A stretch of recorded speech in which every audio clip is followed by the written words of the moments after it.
قابل جہاں کے عاقل دوستو السلام علیکم۔ ناظرین محترم، ہمارا آج کا موضوع ہے پتھر کی اونٹنی۔ قوم عاد کی ہلاکت کے بعد قوم سمود پیدا ہوئی۔ یہ لوگ حجاز و شام کے درمیانی اقطاع میں آباد تھے۔ ان کی عمریں بہت بڑی ہوتی، پتھر کے مضبوط مکان بناتے، وہ ٹوٹ پھوٹ جاتے مگر مکین بدستور باقی رہتے۔ جب اس قوم نے بھی اللہ کی نافرمانی شروع کی تو اللہ نے ان کی ہدایت کے لیے حضرت صالح علیہ السلام کو مبعوث فرمایا۔ قوم نے انکار کرنا شروع کیا۔ بعض غریب لوگ آپ پر ایمان لے آئے۔ ان لوگوں کا سال کے بعد ایک ایسا دن آتا تھا جس میں یہ میلے کے طور پر عید منایا کرتے تھے۔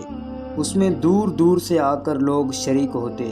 یہ میلے کا دن آیا تو لوگوں نے حضرت صالح علیہ السلام کو بھی اس میلے میں بلایا۔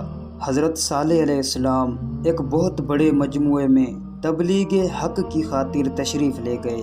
قوم سمود کے بڑے بڑے لوگوں نے وہاں حضرت صالح علیہ السلام سے یہ کہا کہ اگر آپ کا خدا سچا ہے اور آپ اس کے رسول ہیں تو ہمیں کوئی معجزہ دکھلائیے۔ آپ نے فرمایا، بولو کیا دیکھنا چاہتے ہو؟ ان کا سب سے بڑا سردار بولا، وہ سامنے جو پہاڑی نظر آ رہی ہے، اپنے رب سے کہیے اس میں سے ایک بڑی اونٹنی نکال دے جو 10 ماہ کی حاملہ ہو۔ حضرت صالح علیہ السلام نے اس پہاڑی کے قریب آ کر 2 رکعت نماز ادا کی اور دعا کی تو وہ پہاڑی لرزنے لگی، اور تھوڑی دیر کے بعد وہ پہاڑی شق ہوئی اور اس میں سے سب کے سامنے ایک اونٹنی نکلی جو حاملہ تھی، اور پھر اس نے اسی وقت بچہ پیدا کیا۔ اس واقعے سے قوم میں ایک حیرت پیدا ہوئی۔ کچھ لوگ مسلمان ہوئے اور بہت سے اپنے کفر پر ہی قائم رہے۔ عزیز و دوستو، اس واقعے سے معلوم ہوا کہ انبیاء اکرام علیہم السلام کے معجزات برحق ہیں اور اللہ تعالیٰ ہر بات پر قادر ہے۔